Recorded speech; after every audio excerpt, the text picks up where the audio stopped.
आप देख रहे हैं इंडिया टाउन न्यूज, भारत की बात। नमस्कार, स्वागत है आपका इंडिया टाउन न्यूज के खास बुलेटिन खबरें राजनांदगांव में। मैं हूं आपके साथ रंजना राज। बुलेटिन की शुरुआत करने से पहले एक नजर आज की हेडलाइंस पर।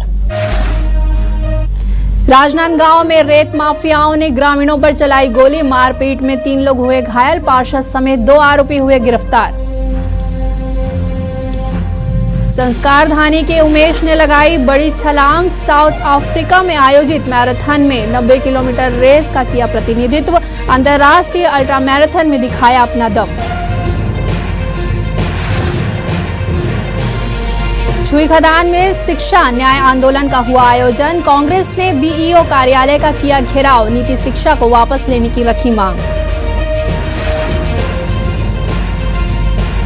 संस्कार धानी जिले में मनाया गया विश्व बाल श्रम निषेध दिवस, राजनांदगांव में उठाया गया महत्वपूर्ण कदम, विधिक जागरूकता रैली का किया गया आयोजन। कचरे में दम तोड़ रही प्रकृति, स्वच्छ भारत सिर्फ कागजों तक सीमित, जंगल को जहरीले अपशिष्ट बना रहे कब्रगाह, डोंगरगढ़ एसडीएम ने दिए कार्रवाई के संकेत।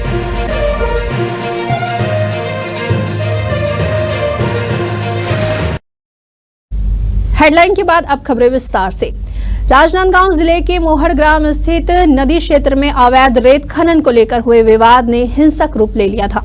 घटना 11 जून की है, जब एक जेसीबी मशीन रैंप निर्माण के लिए पहुंची थी। ग्रामीणों ने जब इसका विरोध किया तो कार से उतरे कुछ लोगों ने ग्रामीणों से मारपीट शुरू कर दी। इस दौरान फायरिंग भी की गई, जिससे इलाके में दहशत फैल गई थी। घटना में कुछ ग्रामीणों को चोटें भी आई। घायलों में से एक पीड़ित ने बताया कि हमलावरों में मोहड़ के पार्षद संजय रजक भी शामिल था। फायरिंग करने के बाद आरोपी मौके से फरार हो गए। हालांकि जेसीबी चालक और पार्षद संजय रजक को ग्रामीणों ने पकड़कर पुलिस को सौंप दिया था। दोनों आरोपियों को न्यायालय में पेश किया गया है। वहीं अन्य फरार आरोपियों की तलाश के लिए पुलिस ने विशेष टीम गठित कर दी है। नगर निगम वार्ड नंबर 49 है, वहां पर रेत तस्करों के द्वारा गांव वालों के साथ मारपीट करने की एक घटना सामने आई है, जिसमें तस्करों के द्वारा हवाई फायरिंग करते हुए भागा जाना भी पाया गया है। इसमें अपराध कायम करके वहां पे जो घटना पे गांव वालों के द्वारा 2 लोगों को पकड़ के रखा गया था, जिनको पुलिस के द्वारा सुरक्षा थाना लेके जाया गया और जहां उसके बाद विधिवत उनके खिलाफ कार्रवाई की गई। इसमें संजय रजक जो पार्षद वहां के वार्ड नंबर 49 के हैं और साथ ही साथ जेसीबी चालक भगवती निषाद, इन दोनों को गिरफ्तार किया गया है। साथ ही वो जो घटना में उपयुक्त जेसीबी और हाईवा का 2 गाड़ियों को भी जब्त इसमें किया गया है। इसमें अभी भी बहुत सारे आरोपियों की गिरफ्तारी होनी शेष है और 4 से ज्यादा टीम इस मामले में लगी हुई है और साथ ही टेक्निकल एनालिसिस भी इसमें चल रहा है। जल्द ही इन सबके खिलाफ भी कार्रवाई की जाएगी और विधिवत रिमांड पर पेश किया जाएगा। आज छत्तीसगढ़ के लिए गर्व का क्षण रहा है, जब राज्य के धावक उमेश ने साउथ अफ्रीका में आयोजित विश्व प्रसिद्ध 90 किलोमीटर की दौड़ प्रतियोगिता में हिस्सा लिया। इस अंतर्राष्ट्रीय स्तर के रेस में 60 से अधिक देशों के प्रतिभागी शामिल हुए थे। आपको बता दें कि उमेश ने इस चुनौतीपूर्ण अल्ट्रा मैराथन में भाग लेकर न केवल छत्तीसगढ़ बल्कि पूरे देश का नाम रोशन किया है। यह दौड़ दुनिया भर में अपनी कठिन भौगोलिक परिस्थितियों और लंबी दूरी के लिए जानी जाती है। इसमें प्रतिभागियों को शारीरिक और मानसिक दोनों तरह की परीक्षा से गुजरना पड़ता है। उमेश की इस उपलब्धि से खेल प्रेमियों में खुशी की लहर है। वहीं खेल क्षेत्र से जुड़े लोगों और सामाजिक संगठनों ने उमेश की इस उपलब्धि की सराहना की है और युवाओं को उनसे प्रेरणा लेने की बात की है। मैं 8 जून 2025 को साउथ अफ्रीका में आयोजित Comrades marathon the ultimate human race में 90 किलोमीटर मैंने रेस दौड़ी। ये रेस मैंने 11 घंटे 42 मिनट में पूरी की और मुझे बहुत खुशी हो रही है कि मैं राजनांदगांव छत्तीसगढ़ का पहला ultra runner, comrades marathon ultra runner finisher बना। और ये इस रेस में लगभग 60 देशों के 26,000 प्रतिभागियों ने रनर्स ने भाग लिया था। उसमें इंडिया से 410 लोगों में मैं छत्तीसगढ़ से एकमात्र रनर था।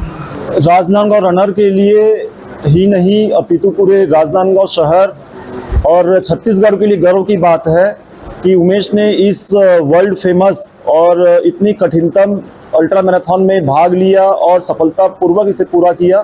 ये पूरे छत्तीसगढ़ के पहले ऐसे रनर धावक हैं जिन्होंने इस रेस में पार्टिसिपेट किया है और सफलतापूर्वक कांस्य पदक हासिल किया है। और राजनांदगांव रनर के बारे में मैं ये बताना चाहूँगा कि हमारा उद्देश्य सभी लोगों का स्वास्थ्य के प्रति जागरूक करने का रहा है और हमने पिछले कुछ सालों में बहुत सारे ऐसे आयोजन किए हैं, जिसे मैराथन आयोजित किया है 21 किलोमीटर तक, और हमने शहीद रन भी आयोजन किया है जिसमें देश के जवानों के लिए हमने कुछ अमाउंट डोनेशन भी दिया है।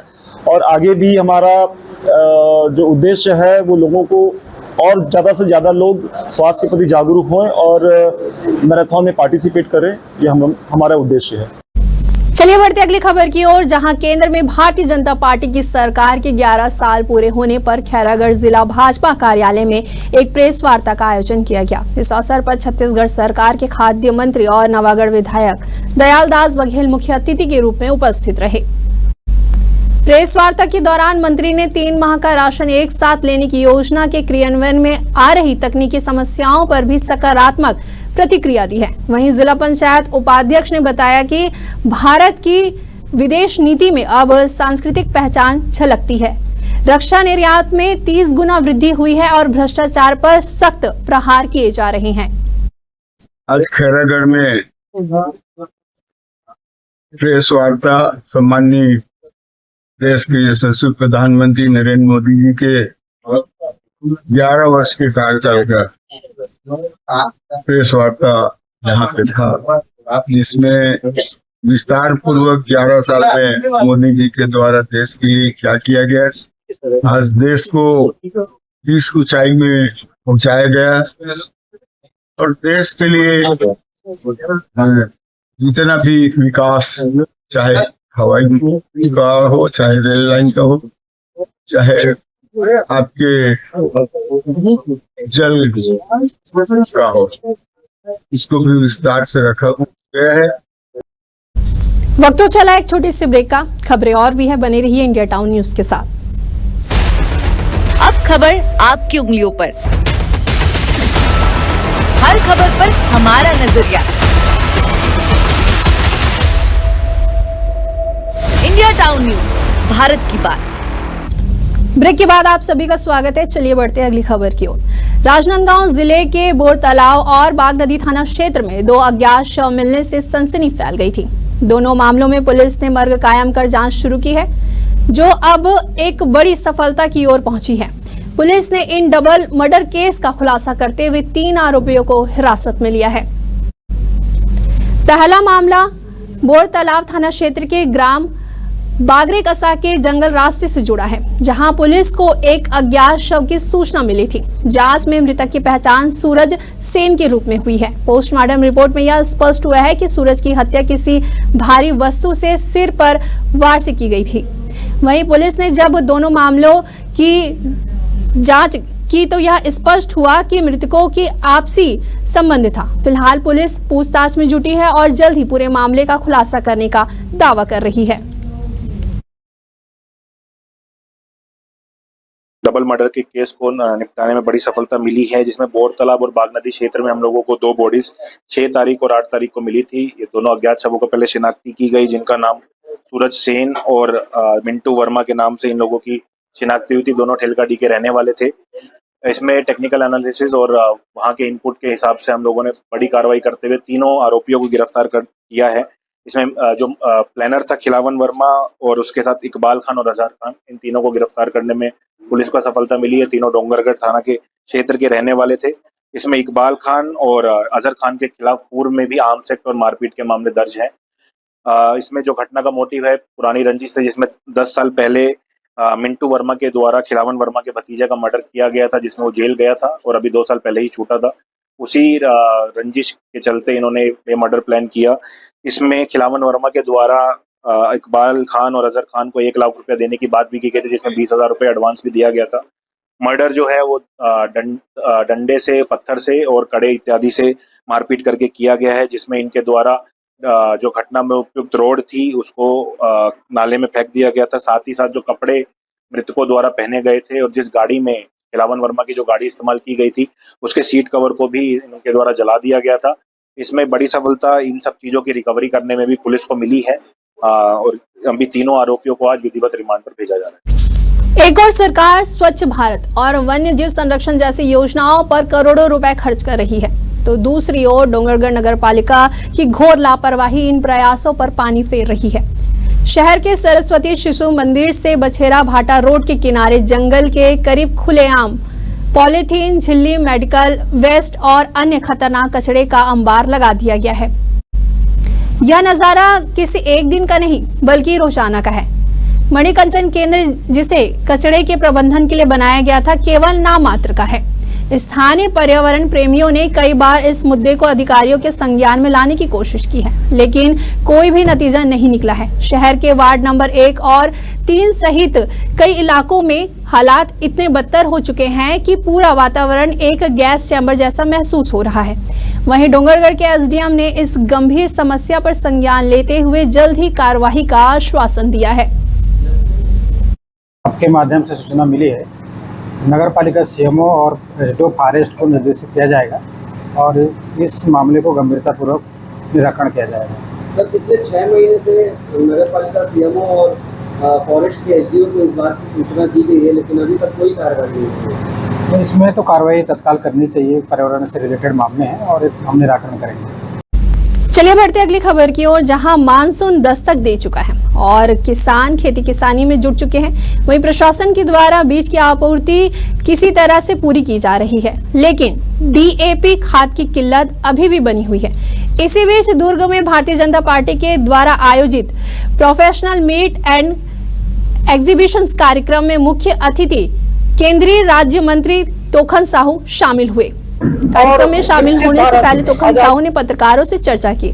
उन्होंने विकसित भारत का अमृतकाल के तहत बीते 11 वर्षों में सेवा, सुशासन और गरीब कल्याण के क्षेत्रों में हुए कार्यों को बेमिसाल बताया। हालांकि जब किसानों को डीएपी खाद की कमी के बारे में सवाल पूछा गया तो मंत्री साहू ने इसका प्रमुख कारण रूस यूक्रेन युद्ध को बताया। उन्होंने यह भी स्पष्ट किया है कि सरकार विकल्पों पर काम कर रही है और जल्द ही समाधान की दिशा में ठोस कदम उठाए जाएंगे। और विकसित भारत आजादी के जब हम 100 साल पूरा करेंगे तो हमारा यह देश विकसित राष्ट्र के रूप में जाना जाएगा।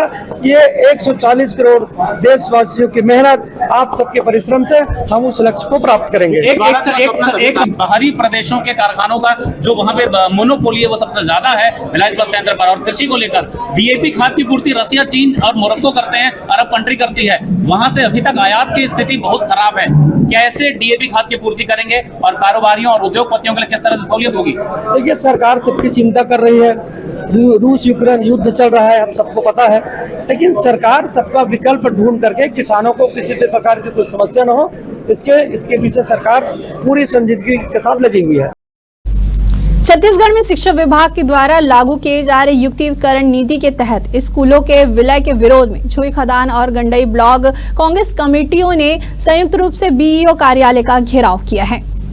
प्रदर्शन के दौरान कांग्रेस ने राज्य सरकार की युक्तिकरण नीति को शिक्षा और रोजगार पर सीधा हमला बोला है। कांग्रेस नेताओं ने चेतावनी दी है कि यदि यह नीति वापस नहीं ली गई तो आंदोलन और भी ज्यादा उग्र हो जाएगा। इस विरोध प्रदर्शन में कांग्रेस जिला अध्यक्ष गजेंद्र ठाकरे समेत अन्य कार्यकर्ता बड़ी संख्या में मौजूद रहे। प्रदेश कांग्रेस कमेटी के निर्देशानुसार जिला कांग्रेस कमेटी या ब्लॉक कांग्रेस कमेटी छुईखदान मार्गदर्शन में बीईओ ऑफिस का घेराव युक्तिकरण के विरोध में किया गया है। यहाँ पर युक्तिकरण के दौरान 54 प्राथमिक शालाओं को पूर्व माध्यमिक शालाओं में मर्ज कर दिया गया है।